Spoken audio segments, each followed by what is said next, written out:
The festival of light Deepavali is very close, but Delhi government has taken a major decision related to the firecrackers. As per the decision taken by the Delhi government, there will be a complete or a blanket ban on firecrackers in Delhi. The ban on firecrackers has been extended by the Delhi government.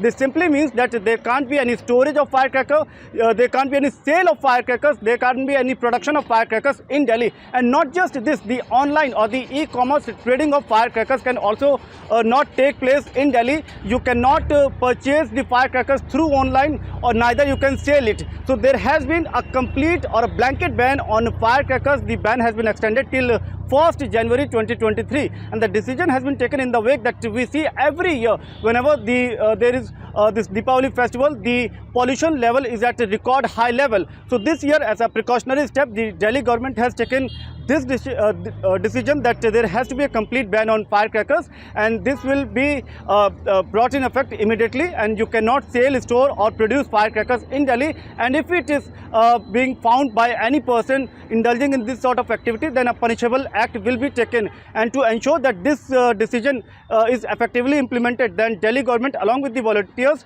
will do the vigilance, will do the exercise that there is a proper and effective implementation of the decision.